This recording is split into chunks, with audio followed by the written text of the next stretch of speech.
하나님의 말씀 보겠습니다. 전도서 10장 11절, 우리 지난 시간에 10장 10절까지 나눴고요. 오늘 10장 11절 말씀부터 계속 보도록 하겠습니다. 같이 읽겠습니다. 시작. 주술을 풀기 전에 뱀에게 물렸으면 술개도 소용이 없느니라. 아멘. 우리 전우자고 계신 분들하고 인사할까요? 사랑합니다. 축복합니다. 사랑합니다. 축복합니다. 네, 사랑합니다. 축복합니다. 우리는 계속 이렇게 흘러갑니다. 큰 이벤트가 없어요. 계속 하나님 말씀 그대로 흘러가겠습니다. 11절의 의미는요, 뱀에게 물리기 전에 조심해야지 물린 후에는 아무리 탁월한 치료도 사실 부족한 것이죠. 물리기 전이 더 나은 거죠. 물린 다음에 탁월한 치료는 정상화하는 것밖에 없잖아요. 가장 이상적인 것은 안 물리는 게 좋죠. 그죠? 범사에 미리 준비하는 습관이 중요하죠. 예배도, 신앙도, 학교 가는 것도, 직장 가는 것도 전날 미리 준비해서 다음날 아침에 딱 일어나자마자 입을 옷도 준비되어 있고 챙겨갈 학교 가방도, 책가방도 다 준비되어 있고 그러면요, 다음날 아침에 분주하지 않아도 되겠죠.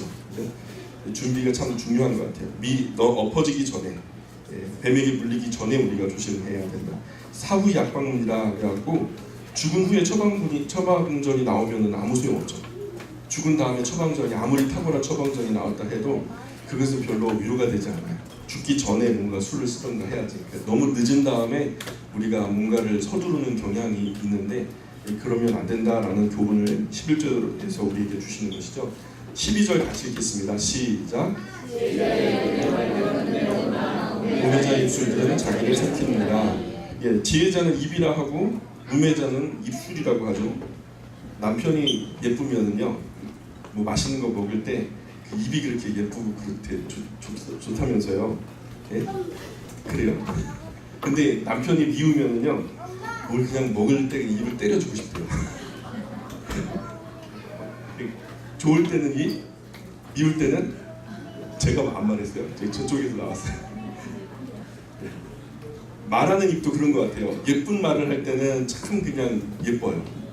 그냥 막 이렇게 보듬어주고 싶고 뽀뽀해주고 싶고 그 정도의 입인데, 그냥 미운 말 할 때는요, 때려주고 싶어요. 그냥. 그죠? 예. 우리 예쁜 입들의 입의 주인공이 되시길 바랍니다. 13절 계속 읽습니다. 시작. 그의 입의 말들의 시작은 우매요, 그 입의 결말들은 심히 미친 것이니라. 그죠? 우매자의 말의 시작은 어리석은 가운데 시작되는 거예요. 그렇게 시작된 말들이 결국 미친 말들로 끝나는 거죠. 그죠? 향방을 알 수 없이 기준도 잡히지 않고 반응 사실 위에서 시작된 말도 아니기 때문에 그 말의 끝이 어디로 갈지 아무도 몰라요. 그죠? 14절 계속 있습니다. 시작. 우매한 자의 말을 많이 하거니와 사람은 장래일을 알지 못하나니 나중에 일어날 일을 누가 그에게 알리리요. 그죠? 많은 말은요, 사람을 지치게 해요. 이 말하는 게 굉장히 지치는 일이거든요. 입이 열려 있는 한 배우지를 못해요. 왜냐면 입을 열어가지고 얘기하잖아요. 그러면 내 귀에 들리지 않거든요. 내가 말할 때는 귀에 안 들어오는 법이니까요. 때로 말도 해야 되지만은 그 말하는 거 2배로 듣기도 해야 될 것 같아요. 입이 하나고 귀가 2개니까 2배로 들어라. 그리고 잘 졸여서 한 가지로 말해라. 그런 뜻이 아니겠어요?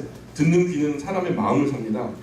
그죠? 찬양의 내용이 어떤 그 가사가 있냐면, 내 삶에 하나님만 말씀하게 하는 것, 그게 승리라네 라는 찬양이 있어요. 승리라는 찬양인데, 하나님께서 내 삶에서 하나님만 말씀하게 하는 것, 그게 승리다. 그런 그 찬양의 가사가 참 인상 깊게 들었던 것 같아요. 하나님만 말씀하게 하시려면 어떻게 해야 되겠죠? 우리가 하나님 말씀 꾸준하게 들어야 되겠죠. 하나님 말씀 잘 듣는 것이 제사보다 낫다고 말씀하시니까요. 우리 사람은 앞날을 알지 못해요. 그러니까 섣부른 말이 많을수록 실수가 많아지죠. 전도서의 결론은 말을 많이 하는 사람은 어리석은 사람이라고 말해요. 그래서 대화를 하지 말라는 얘기가 아니에요. 그런 말이 아니라 쓸모없이 그냥 너무나 잡다한 말들이 너무 많은 세상이에요. 의미 있는 말들로 줄여나가자는 거죠. 15절 계속 있습니다. 시작. 우매한 자들의 수고는 자신을 피곤하게 할 뿐이라 그들은 성읍에 들어갈 줄도 알지 못하느니라. 예전에 무기가 기껏해야 활이나 창이나 돌멩이 이렇게 던지는 거나 그런 정도였을 때는요, 외적들이 이제 공격을 해오잖아요. 그러면 성 안에 들어가면 안전해요. 맞습니까? 그죠? 성 안에 들어가면 성벽이 높으니까 튼튼하니까 성벽 가까이 다가오면은 그냥 돌을 던지든가 그냥 뜨거운 물을 붓는다든가 그럼 가까이 올 생각을 못하죠. 요즘은 좀 양상이 달라졌지만은 그렇게 성 안으로 들어가면은 보호받던 시절이에요. 그런데 외적들이 가까이 왔는데도 성에 들어갈 줄을 몰라. 그래 들어갈 줄을 모르고 뭘 하냐면 거기서 논도 갈고 있고 밭도 메고 있고 계속해서 그냥 수고하고 있는 거예요. 안전을 위해서 성 안에 들어갈 생각도 못하고 계속 수고만 하는 거예요. 그런 노력은 의미 없다. 자신을 피곤하게 할 뿐. 나아가서 그 때를 모르는 수고 때문에 죽을 수도 있다. 그 때를 모르는 수고 때문에 망할 수도 있다라는 거예요. 그러니 일할 때, 쉴 때, 잘 때, 깰 때, 먹을 때, 안 먹을 때 이때만 잘 지켜도 건강에 큰 문제가 없겠죠. 육체의 건강이라고 하는 성을 잘 지켜낼 수 있는 때만 잘 지켜도요. 먹을 것, 안 먹을 것 가리기만 해도 거의 완벽하죠. 그래서 자꾸 이제 레위기 가지고 제가 말을 하다 보니까 이제 귀가 딱지가 앉을 정도로 됐죠. 하나씩 줄이세요. 한꺼번에 다 하면요. 불과 몇 개월 못 가가지고 다시 지저분한 음식들 다 먹고 계실 거예요. 근데 한 달에 한 번, 두 달에 한 번 이렇게 한 가지씩 줄여 나가시다 보면은 불과 몇 년 안에 내 입에 하나님의 말씀에서 말씀하는 지저분한 음식들을 다 끊어내고 있을 거예요. 이전에 우리가 해봤잖아요. 단 한순간에 딱 칼로 자르듯이 했던 그것들이 요요 현상이 와가지고 또 두 배는 더 먹고 더 타락하고 막 그러잖아요. 그러면 안 되고 조금씩 변화를 줘서 우리가 건강한 식단으로 좀 변화를 주면 참 좋을 것 같습니다. 그래서 우리가 우리 아버지들도 지금 노력하고 계신 거 제가 잘 알아요. 1년에 한 번씩 파티하던 것도 이제 안 하시고 조금 파티 하시면 되죠. 그죠? 과일 파티 같은 거.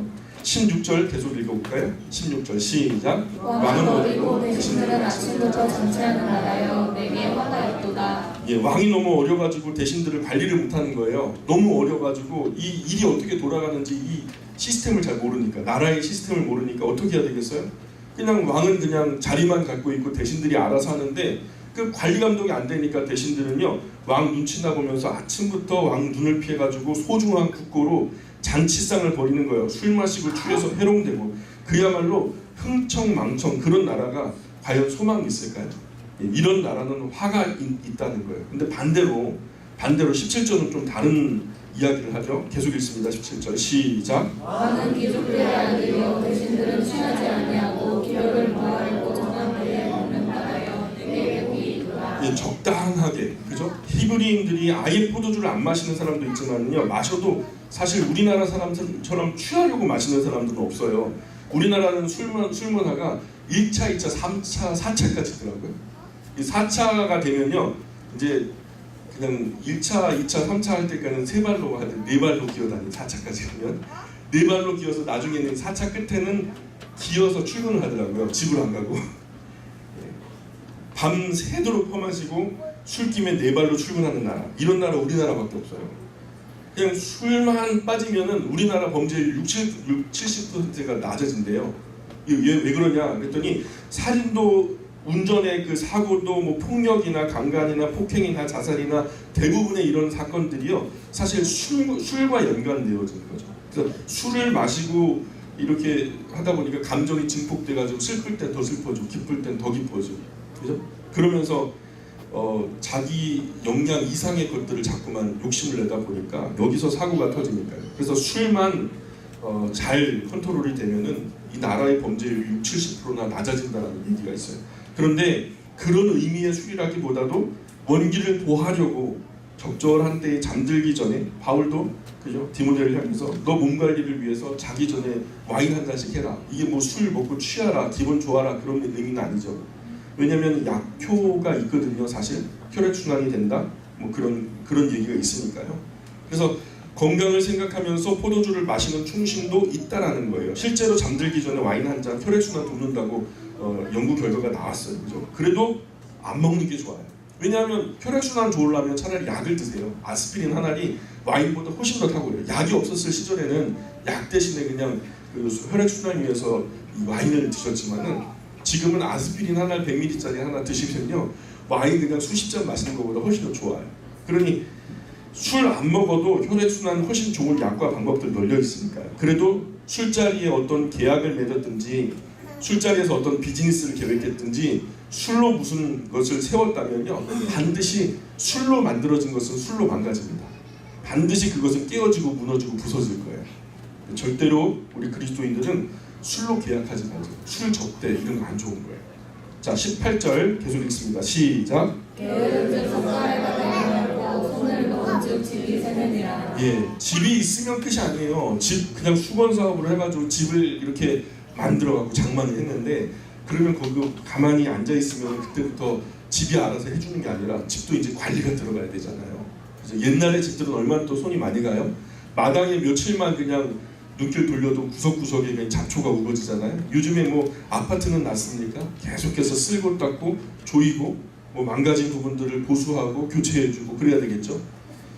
이제 아이가 넷이 되니까 작은 방에 두 아이들씩 이제 집어넣어야 되는데, 우리 아파트는요 작은 방이 너무 작아요. 그래갖고 둘이서 다리 뻗고 눕기가 참 어렵더라고요. 구조가 그렇게 빠져서 제가 이제 17년 만에 그 거주지를 좀 바꾸려고 지금 이사를 준비하고 있어요. 아유, 세상에 얼마나 손볼 게 많은지요. 제가 지금 속된 말로 멘붕이 왔습니다. 네, 참 많이 갖는 것도 중요하지만, 그죠? 좋은 물건 많이 가지면 얼마나 좋아요. 근데 그 많은 것을 관리할 수 있는 것, 이 관리 능력이 나에게 있는가를 먼저 살펴보셔야 돼요. 내가 이거 만약에 하나님 이런 복들을 내게 주신다면 내가 이거 관리하면서 잘 운영해 나갈 수 있을까? 경영해 나갈 수 있을까? 대책 없이 이것저것 사다 보면은 물건에 치여서 사람 살 곳이 없어져 버려요. 부지런하지 않으면 그 욕심에 치여 죽는단 말이에요. TV에 보니까 어떤 아주머니에서 할머니로 넘어가시는 분인데 일평생 행한 것이 고생밖에 없어요. 자녀들도 계속 엄마를 이용해 먹기만 하고 남편도 그렇게 그냥 막 힘들게 하니까 그냥 이렇게 그 건물에 가가지고 청소하고 식당에 가가지고 뭐 투잡을 이렇게 하시는데 저녁에 12시 넘어서 집에 돌아오셔요. 그럼 이렇게 지쳐갖고 기절하듯이 주무시면 되는데 그때부터 또 스마트폰을 보시네요. 그러더니 스마트폰으로 뭘 막 사세요. 막 사세요. 그럼 막 그러면 앞에 뭐 택배 같은 거 있잖아요. 다음날 그거 오면 뜯어봐야 되잖아요. 안 뜯어봐요. 그리고 이제 20몇 평밖에 안 되는 그 아파트 방방마다요 뜯지 않은 택배 상자가 하나 가득해요. 나중에 사람이 다니지도 못해요. 누울 데도 없어요. 이 병이죠, 이쯤 되면. 그렇게 구입한 물건들이 막 뜯지도 않고 집안 구석구석 쌓은, 나중에는요 물건이 너무 많아가지고 겨우 그냥 잠자리만 깔고 새우잠 자듯이 물건이 안방 다 차지하고 있고, 물건이 주인이고 자기는 눈칫밥 먹는 일꾼 같아요. 욕심이죠. 이것도 병이에요. 빨리 끊어버리셔야 돼요. 가끔 위로가 돼가지고 저녁에 하셨던 그것이 중독이 돼가지고 쇼핑을 딱 중독처럼 하시는 거죠. 욕심의 노예가 되어버립니다. 이런 거 하지 마세요. 구입하셔도 언제 하시라고 제가 늘 말씀드리지만 정오 전에 아침 새벽부터 정오 전까지 구입하시려면 그때 구입하시라니까요. 절대 헛된 소리 안 합니다. 그 시간에. 하나님의 원리가 그래요. 저녁에 지쳤는데 내 생각이 거의 나가버리고요. 위로받고 싶은 마음에 구입하는 것들이 대부분 많아요. 다른 면으로 위로받으시고 하나님 말씀으로 위로받으시고 그 시간에는 빨리 주무시는 게 좋아요. 19절 계속 읽습니다. 시작. 잔치는 희락을 위하여 베푸는 것이요 포도주는 생명을 기쁘게 하는 것이나 돈은 먹는 자에게 용됩니다. 예. 그래서 돈을 너무 헤프게 쓰면 안 돼요. 별 가치 없는 일에 돈을 우습게 쓰는 분들이 있어요. 나중에 정말 필요한 때가 와요. 위기의 날이 온다고요. 몇 푼씩 모아가지고 그냥 적어도 그냥 뭐 내가 쓸 것들 안 쓰고 먹을 것들 그냥 굳이 뭐 사 먹을 게 아니라 집에 들어가서 먹지 뭐. 그래서 모아놨던 작게 모여진 그런 그 돈들이 나중에는 정말 위기의 날에 나에게 큰 힘이 되어지는 일들이 있거든요. 명품 없으면 못 살아요? 명품 같은 거 없으면 못 살아요? 과거 그런 거 살았어. 명품 없었던 시절에도 우리 살았잖아요. 쇼핑백 들고도 가고 비닐봉지 들고도 살았단 말이에요. 내가 쓰는 게 명품이에요. 그런 의미로 검은 비닐봉지만 들어도 내가 드니까 이 비닐봉지는 뭐가 되는 거예요? 명품백이 되는 거예요. 누가 명품이라? 내가 명품이에요. 세계에 하나밖에 없는 거예요. 나라는 존재는요 우주에 하나밖에 없는 명품이라. 아멘 합시다. 그러니 내 손에 들려진 것은 명품일 수 있겠죠. 그 정도의 자부심이 있어야죠. 그 정도의 건강한 자존감이 우리 그리스도인에게 있어야 될 줄 믿습니다. 내가 명품이니까요. 명품에 집착하는 사람 보면요, 그렇게 불쌍하고 처량해 볼 수가 없어요. 얼마나 속이 헛헛하면 저러겠나. 왜 외향적인 거, 외부적인 것으로 자꾸만 채우려고 하고, 그죠? 그리 비싸지 않게 품위 있게 고상하게 얼마든지 살 수 있는데 왜 쓸데없이 저걸, 가방 하나가 몇백만 원이래요. 글쎄, 가방 안에 그럼 도대체 얼마를 넣고 다니는 거예요? 그리스도인의 건강한 정체성 안에는요, 근검과 절약도 담겨져 있어요. 문제입니다. 예수님도 오병이어 사건 이후에요, 뭐라고 말씀하셨냐면 모든 사람들이 다 배불러서 풍성하게 먹게 되었다 그랬잖아요. 그 다음에 예수님 뭐라고 하냐면 다 모아서 버려짐이 없게 하라 하셨어요. 음식도 물건도 쓸데없이 사는 것도 안 되고요, 쓸데없이 버리는 것도 안 돼요. 우리 교회에서 먹는 그 점심 식사 때 음식물 쓰레기가 저는 0%가 나왔으면 좋겠어요. 그거 버려지는 음식들 볼 때마다 가슴이 미어져. 저거 안 버리고 한 번 더 볶아가지고 쟁여놔서 먹으면은요, 외식 한 번 줄게 되고, 그러면 5,000원, 만원, 결국 그거 가지고 한 달 아껴가지고 컴패션을 통해서 아이들 한 가정을 도우면은 그 사람들 못 먹을 거 먹게 되는데, 그러니 오래 고민하고 지혜롭게 구입하셔야 돼요. 뭔가를 사야 한다면 안 살 수는 없잖아요, 그죠? 돈을 헤프게 쓰지 말고 알뜰히 모았다가 의미 있게 쓰고 가치 있게 쓰고. 명품 두르고 다니는 사람들은요, 1차적으로 우리 며느리감 탈락이에요. 1차적으로 며느리감 탈락. 우리 사위감들 뭐 그냥 그런 거 다 탈락이에요. 내실이 있어야죠. 이 조건이 아무것도 없는 사람이에요. 우리 사위가 되려면은, 우리 며느리가 되려면은, 그래야 뭔가 의미 있는, 그잖아요. 서로에게 본질을 바라볼 수 있고. 나중에 그 얘기 해드릴게요. 자, 20절 계속 읽겠습니다. 20절 시작.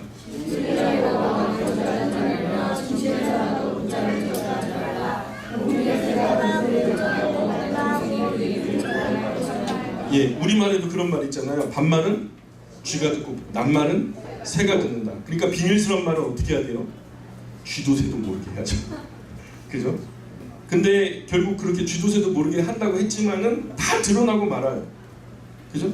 하나님의 말씀대로 감춰지는 것이 없어요. 다 하나님 앞에 드러나게 돼 있어요. 우리 그리스도인은 항상 내 말을 누가 듣는다 이렇게 생각하시고, 그 생각조차도, 말하는 것, 행동 전부 다 조심하셔야 돼요.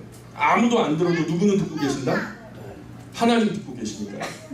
우리의 설만한, 우리의 방만한 말과 행동들이 하나님의 영광을 가리울 수 있어요. 사탄이 틈타는 도구가 될 수 있으니까 항상 조심해야 된다는 거예요. 이 모든 것을 넘어서서 하나님께서 보신다는 요셉과도 같은 마음으로, 그런 마음으로 우리가 살아가야 될 줄 믿습니다. 11장입니다. 11장 1절 계속 읽습니다. 시작. 너는 내 떡을 물 위에 던져라. 여러 날 후에 도로 찾으리라. 예, 여기 번역이 좀 잘못된 부분이 있는데, 떡을 물 위에 던져라, 떡이라고 하는, 레헴이라고 하는 단어로 쓴 건 맞아요. 떡이 맞지만, 근데 이런 상황에서, 이 상황에서 떡이라고 해석하기보다는 지금 이 전후 문맥을 바라볼 때에 이런 상황에서는 씨라고 해석하는 게 좋아요. 종자, 그죠? 그죠? 그러니까 하나님께서 은혜의 비를 뿌릴 때에 우기에 뿌릴 종자조차도 먹어버리고 싶겠지만, 그죠? 그때가 가장 배고플 때니까 종자조차도 다 먹어버리고 싶겠지만 밭에 뿌려서 파종하고 심으라는 말이에요. 그러면 여러 날 후에는 더 많이 거두게 될 테니까. 이 농부는요, 항상 굶어 죽어도 뭐는 갖고 있어요?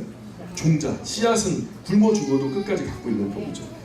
근데 이게 또 다른 해석이 있어요. 성경에 이 부분을 해석할 때 성경학자들이 쓴 그 주석들을 보니까, 하나는 제가 해석했던 이 해석을 따르는 분들이 있고, 또 하나는 이건 사실 무역에 관한 얘기라는 거예요. 무역이 뭐냐면, 어떤 분이 무역업자가 소중한 물건을 배에 실어 보내는 것을 갖다 물 위에 던진다라고 표현했다는 거예요. 그러면 다른 나라에 갔다가 그 물건들이 거기에서 비싼 값에 팔려가지고 여러 날 후에는 투자한 것 이상의 소득으로 거두어지게 될 거라는 거죠. 예, 다른 상황이지만은 내용의 본질은 같아요. 농부의 종자든지 무역업자의 배에 실어 수출하는 어떤 제품이든지 간에 맥락은 같아요. 지금 심고 나중에 더 큰 것으로 거두기 위해서 지금을 좀 참아내야 된다라는 이야기를 해주시는 말씀이죠. 2절 계속 읽습니다. 시작. 7개나 8개나 다 걸치로다. 예, 어느 하나에 집중 투자했다가 속된 말로 대박 나면 좋아요. 그죠? 어느 것 하나에다가 막 엄청나게 투자했는데 그게 막 10배, 100배가 됐어요. 너무 좋죠. 근데 안 되면 어떻게 해요? 그 하나가 안 되면 어떡하나요? 쫄딱 망하는 거죠. 여러 곳에 나누어 투자하라는 말이죠. 그러면 어느 것 하나가 큰 손실을 보더라도 다른 여러 가지 곳에서 충당이 돼가지고 안전장치가 된다라는 말씀이죠. 지혜가 담겨있는 말씀. 너무 한 가지로 대박 나려고 하면 안 된다는, 다른 사람들이 그 한 가지를 절대로 가만히 두지 않는다는, 좋은 것일수록 많이 나누셔야 돼요. 많이 나누셔야 돼요. 그래서 얼마 전에 교회 30년 자료를 갖다가 제가 하드디스크에다가 정말 깔끔하게 정리해가지고 나는 이제 책을 낼 거야 하면서 이제 컨텐츠를 잘 정리했거든요. 근데 이게 하드디스크에 랜섬웨어라고 하는 이게 그 해킹이 된 거예요. 그러더니 러시아 무슨 계좌로 돈을 붙이래요. 한 360만 원 정도 돼요. 돈을 붙이면은 자기가 이걸 풀어주는 코드를 보낼 테니까 그렇게 하라는 거예요. 그래서 다 알아봤더니 그거 전문가가 아직까지 풀어낸 사람 아무도 없대요. 그래서 포기를 했어요. 30년자로 다 날라갔죠. 그런데 오히려 전화 위복이 됐어요. 지금 이제는 그런 랜섬웨어를 예방할 수 있는 예방책을 통해서 세 군데 분리해가지고 똑같은 내용을 저장하기 시작했고요. 새롭게 부어주시는 것이요, 과거에 부어주셨던 것보다 훨씬 더 업그레이드된 모습으로 제게 하나님께서 묵상 가운데 부어주시는 은혜를 봐요. 아무것도 없으니까 더 큰 걸 주시더라고요. 아멘. 그래서 컴퓨터의 중요한 파일도 여러 곳에 나누어 보관하셔야 돼요. 한 곳이 망가지더라도 다른 곳에서 복구될 수 있도록 중요한 서류나 파일들은 우리가 그렇게 잘 관리하셔야 될 것 같아요. 왜냐하면 이것을 실수로도 그렇게 되지만 요즘에 악한 사람들이 많은 시절이에요.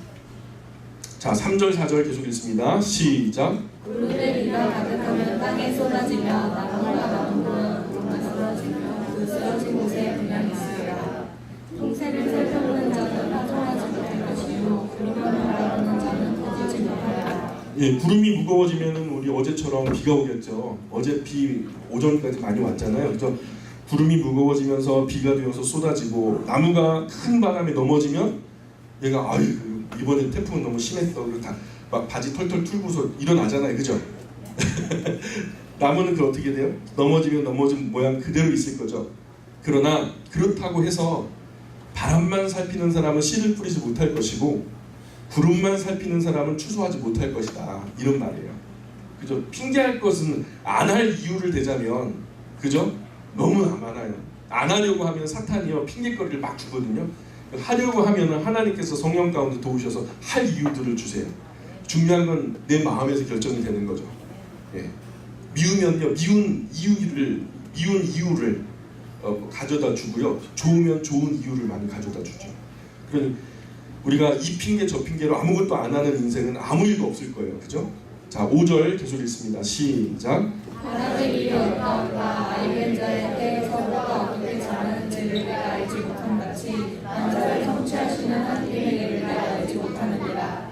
사실 하나님께서 하시는 만사의 일을 우리가 어떻게 알 수 있겠습니까? 알 수 있는 일이 별로 없어요. 우리가 최근에 밝혀진 과학기술이 발전돼가지고 밝혀졌다고 하지만 밝혀진 일들이요 하나님의 하시는 사역의 1000만분의 1도 안 돼요. 우리가 교만 떨면 안 돼요. 우리는 피조물일 뿐이에요.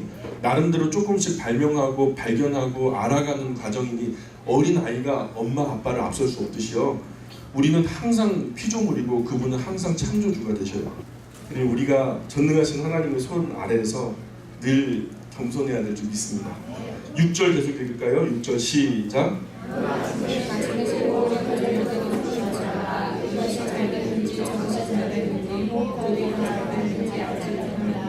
그래서 어제는 우리 아파트 사시는 할머니 한 분이 올라오셨어요.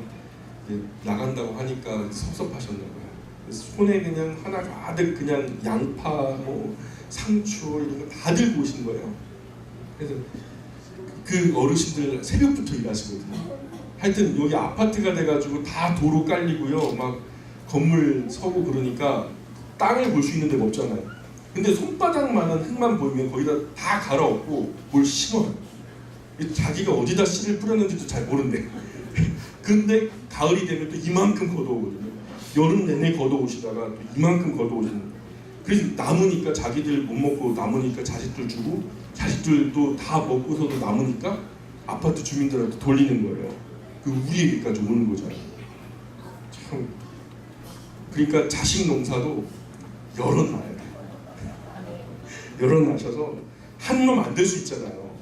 그래서 운때가 잘 안 맞아. 하나님 물론 살펴주시지만 그럼 두 번째 놈이 또 했는데 또 안 될 수도 있잖아요.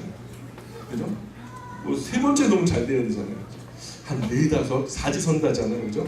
요즘에는 오지선다로 바뀌었더라고요. 그러니까 한 4, 5 정도 나와가지고 그 중에 한 놈이 좀 이렇게 대박 나면 나머지 형제들을 좀 보살펴 일으켜줄 수 있을 그런 모습이 있어야 되지 않을까.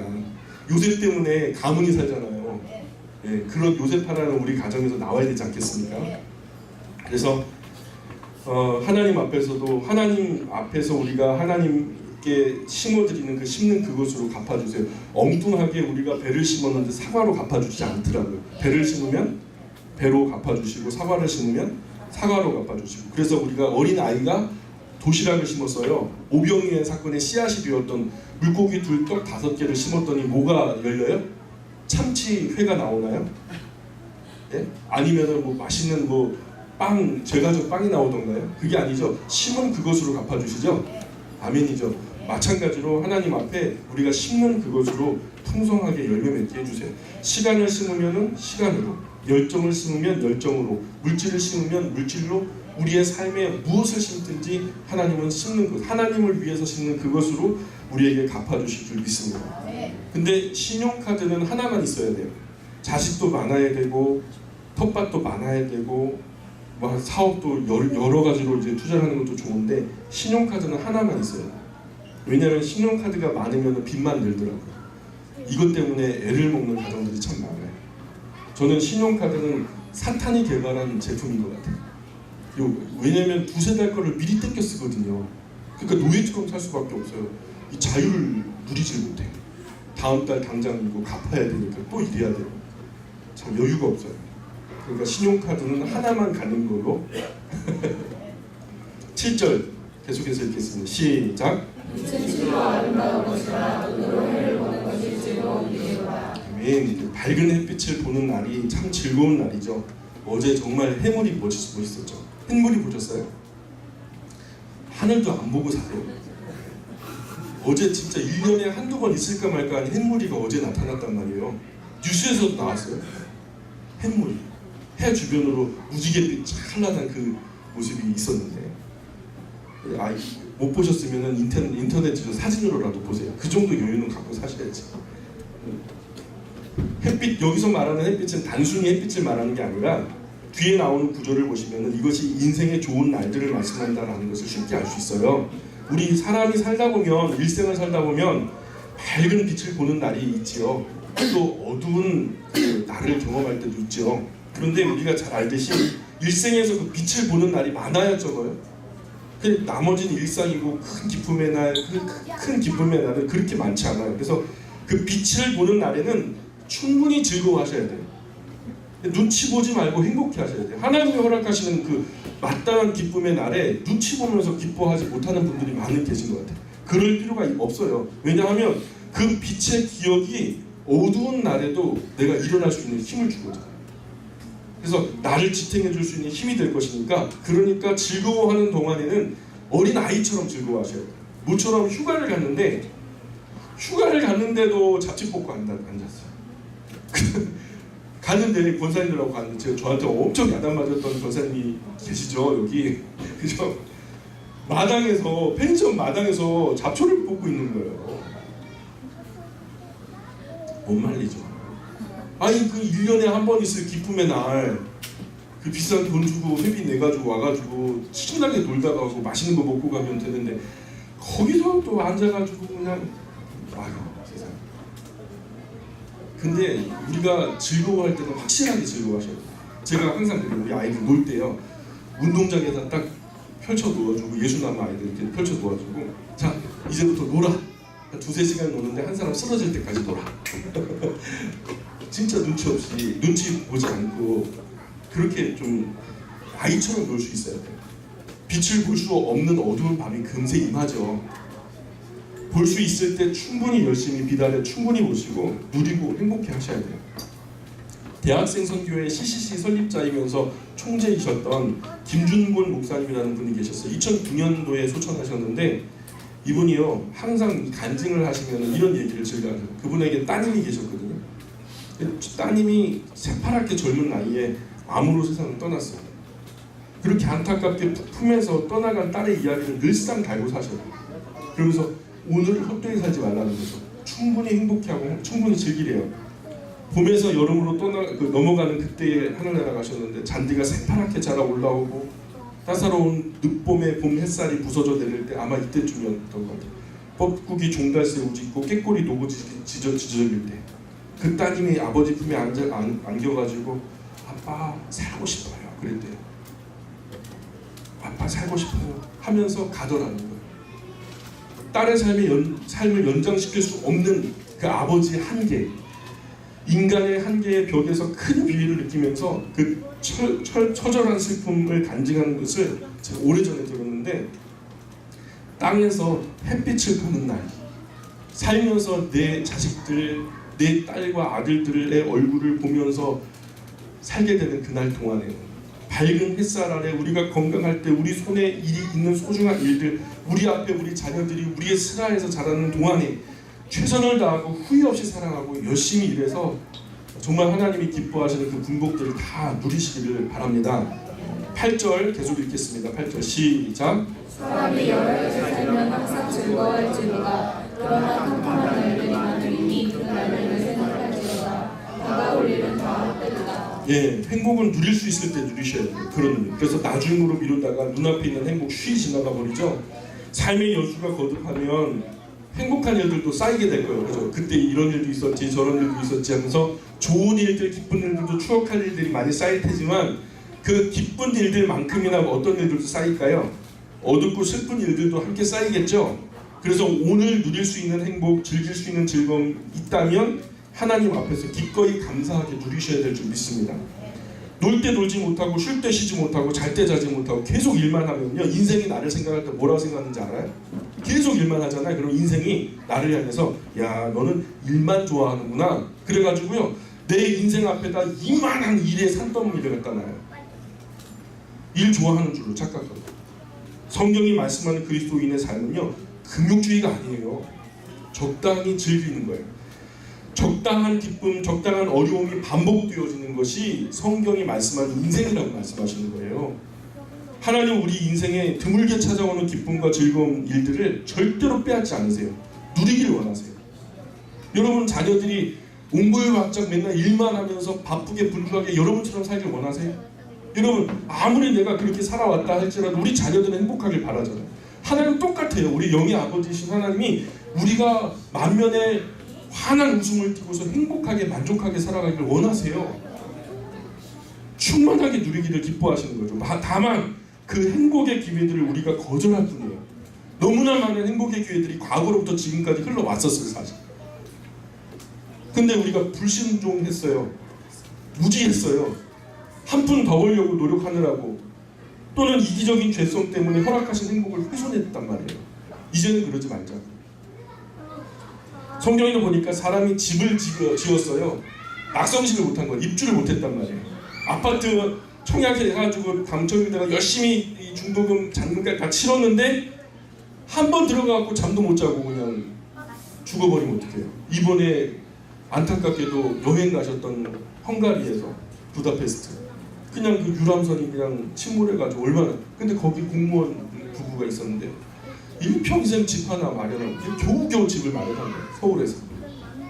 그래서 당신 고생 많았다고 동창들하고 한번 기쁨에 행복하는 시간들 누리라고 선물로 남편이 보내준 거예요. 거기서 그냥 그 새 집에서 며칠 살지도 못하고 하늘나라 가시고 안타깝죠.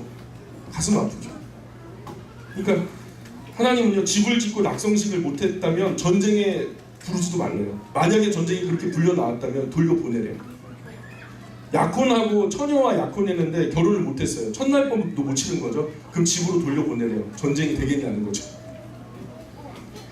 과수원을 운영해요. 그래서 열매를 열매 나무를 심고서 열매를 한 번 거두지를 못한 거예요. 그런 사람도 돌려보내래요. 일생에 몇 번 있을까 말까 이 기쁨들 앞에서 전쟁에 나온 그 사람의 심정을 헤아려 주시는 거죠. 그러면서 하나님은 사람이 일생에 몇 번 오는 큰 즐거움을 누릴 수 있도록 우리를 배려하십니다. 우리 교회도 그래요. 우리 교회도 원칙이 있는데 결혼을 하잖아요. 우리 인호 집사님도 결혼을 하셨는데 제가 처음에 그랬어요. 1년 동안은 새벽 기도회 면제입니다. 그랬어요. 성경 강좌 오케이. 1년은 제가 쿨하게 봐드릴게요. 대신에 성경 공부 안 하시는데 서로를 깊이 공부하세요. 제가 부탁드렸는데 혹시 숙제 잘 하고 계신가 모르겠어요. 서로를 공부하는 즐거움을 누릴 수 있는 그런 즐거움의 기간이 신혼이잖아요.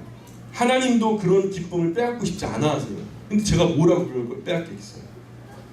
그래서 사람이 여러 해를 살면서 항상 즐거워할지로다. 그러나 캄캄한 날들이 많으리니 그 날들을 생각할지로다. 다가올 일은 다 헛되도다. 그러니까 지금 현재 기쁜 날 충분히 기뻐하고, 그럼 기쁨의 추억과 기쁨의 여운이 우리 안에 밝은 햇살과 같이 간직되었을 때 우리 앞에 슬픔의 날, 어둠의 날이 올지라도 넉넉하게 이겨낼 수 있을 거라고 믿습니다. 자, 계속해서 우리 11장 9절 말씀 읽겠습니다. 11장 9절 시작. 청년이여 내 어릴 때를 즐거워하며 내 청년의 날들을 마음에 기뻐하여 마음에 원하는 일들과 내 눈이 보는 대로 해가라. 그러나 하나님이 이 모든 일로 말미암아 너를 심판하실 줄 알라. 네, 우리 학생 청년들 놀 수 있을 때 실컷 노세요. 공부할 수 있을 때 열심히 공부하시고요. 중고등학교는 나 죽었네 공부하다가, 우리 교육 시스템이 그래요. 중고등학교 때는 대학교 입학 때문에 죽었네 하면서 공부하잖아요. 그리고 대학교 입학한 다음에 어떻게 해요? 이제 나 살았네 하면서 완전히 허리띠 끌어놓고 놀아요. 이제 한번 제대로 놀아보자 하면서 정신줄 놓고 놀아버리니까 선을 넘어버려요. 세계적으로 우리나라 고등학교 학생까지는요, 세계 랭킹 1위예요. 중학생도 고등학생도 가장 똑똑하기로 소문난 나라가 우리나라예요. 그런데 심지어는 유대인도 넘어서요. 유대인들도 그렇게 교육이 대단하다 하는데 우리나라 중고등학생들 못 이겨요. 그런데 대학생이 되잖아요. 세계 최하위예요. 놀 때 놀지 못해서 그런 것 같아요. 균형이 맞지 않는 거예요. 대학교의 인생의 모든 것을 걸었으니까 이런 사람들은 나중에 자랑한다는 것이 뭐냐면 나 무슨 대학 출신이네 이런 것만 자랑해요. 그리고 그보다 못한 대학교 가면 지잡대 어쩌고 저쩌고 그게 어때서요? 지금의 삶이 중요하죠. 그 커트라인에 자기 인생 목을 메고요, 그보다 스펙이 덜한 사람들은 예사로 무시해요. 후진 사람이죠. 아무리 명문대를 다녀도요, 그 사람 안에는요 정말 후진 프레임이 담겨져요. 그 사람은 아무리 서울 명문대 출신이어도 사람의 존엄함을 알지 못하는 자빈에 불과해요. 자빈. 그 사람의 본연이, 됨됨이, 매력, 존엄 이런 것은 안중에도 없는 거죠. 이런 사람들하고 놀지 마세요. 이런 사람하고 놀지 마세요. 정말 재미없어요. 세상에는 명문대 출신 좋은 스펙 사람들 극히 일부예요. 100명 중에 1명, 1000명 중에 1명 있을까 말까요? 그럼 서울대 출신 몇 명이나 되겠어요? 네? 그 사람들이 뭐 대단해요?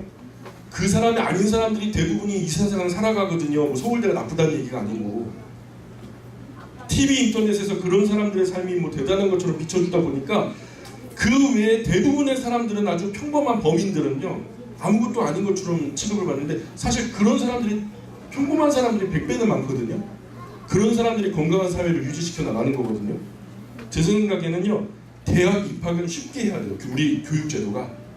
대학 입학은요 그저 등록금만 내면 들어갈 수 있게끔. 근데 졸업은 더럽게 힘들게 해요. 아주 그냥 막 머리에서 긴나게 공부하지 않으면 졸업 못하게끔. 자, 10절, 우리 11장 마지막 절이죠. 같이 읽겠습니다. 시작. 그런즉 당신이 내 마음에서 떠나게 하며 악이 내 몸에서 물러가게 하라. 어릴 때와 검은 머리 시절이 다 헛되니라. 예, 어린 시절, 머리가 하얗게 새기 전의 시절, 그때의 실수와 섣부른 판단이 남은 인생의 발목을 옥죄어 오는 경우가 많죠. 너무 미숙해서 20대 전후에 그냥 막 내 힘과 내 열정이 너무 충만해서, 그래서 친구들도 예사로 무시하고 사회 시스템도 예사로 그냥 무시하면서. 근데 그때 했던 실수 때문에 내가 남은 평생에 좀 조심해야 되는 상황이 많아져요. 그러니 그때의 시절은 우리가 참 조심할 때, 몸은 잘하는데 정신은 그대로예요. 그래서 어린 시절 생각하고서 치고받고 싸우다가 어렸을 때는 막 주먹질하고 그래도 코피나면 끝이거든요. 근데 등치가 큰 20대 청년이 치고받고 싸워봐요. 사람 죽어요. 그래가지고 그 어린 시절의 정신 속에 20대의 육체가 담겨있으니 그렇게 치고받고 싸우다가 사람 하나 바보 만들고 장애인 만들고 심지어는 죽기까지 하는 거예요. 그 시절에 실수해가지고. 그러니까 몸과 키가 자람에 따라 뭐가 따라서 자라야 되냐면 지혜와 총명 또한 자라나야 돼요. 예수님처럼. 그래서 항상 제가 우리 영광의 자녀들을 위해 기도할 때 그 몸과 키가 자람에 따라 지혜와 총명 또한 자라나게 하시고 하나님과 사람에게 사랑받는 자녀들 되게 해달라고 그렇게 기도를 해요. 그리고 부모님에게는 자랑, 하나님에게는 기쁨, 그를 아는 모든 이들에게는 사랑받고 사랑 주는 그런 하나님의 자녀들과 되기를 항상 제가 축복하며 기도해요. 그래야 헛되지 않은 의미 있는 삶을 살 수 있으리라 믿습니다. 우리 그리스도인은 재미있는 삶을 사는 존재가 아니라 의미 있는 삶을 사는 존재거든요. 그렇다고 그리스도인이 재미없는 삶을 사느냐? 아니요. 의미 있는 삶을 살면 훨씬 더 깊은 재미를 느낄 수 있거든요. 세상에 알 수도 없고 볼 수도 없고 느낄 수 없는 참된 재미를 느끼며 볼 수 있고 사는 존재가 그리스도인이라고 저는 믿습니다. 그래서 오늘 우리가 11장까지 했는데 결국 우리가 12장이 결론이거든요. 이제 전도서의 결론은 12장이에요. 12장 결론을 봐야 전도서가 헛되냐 모든 것이 헛되다 하면서 야 대충 그냥 허무하니까 대충 살다 가 이렇게 말하는 것이 아니라는 것을 어디서 알 수 있느냐? 예, 전도서 12장에서 알 수 있는 거예요. 우리가 다음 시간에 전도서 12장 결론으로 함께 나누도록 하겠습니다. 우리 기도하겠습니다. 귀하신 하나님, 은혜와 사랑 감사합니다.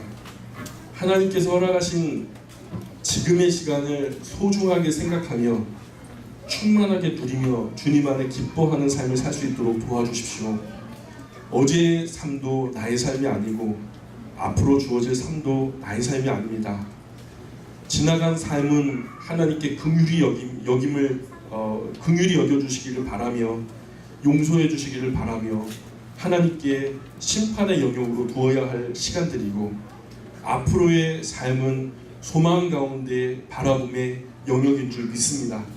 다만 우리에게 주어진 현재라고 하는 시간을 하나님 지금 우리에게 허락하신 나의 아내와 남편, 사랑하는 자녀와 부모, 이 주님 주신 군복 안에서 사랑하는 지인들 또 교회 안에서 충만하게 누리고 즐겁게 생활하면서 주님 부르시는 그날까지 다만 오늘을 사는 것, 오늘 그것이 우리 그리스도인들에게 주어진 소박한 기쁨이라고 믿습니다. 하나님 우리가 그러한 의미 있는 삶을 살 수 있도록 도와주십시오. 하나님이 기뻐하실 만한 잘했다 칭찬하실 만한 복된 삶을 살아갈 수 있도록 은혜 베풀어 주옵소서. 하나님만 영광 받으셨으면 좋겠습니다. 한 주간의 삶을 주님께 의지합니다. 예수님의 이름으로 기도합니다. 아멘.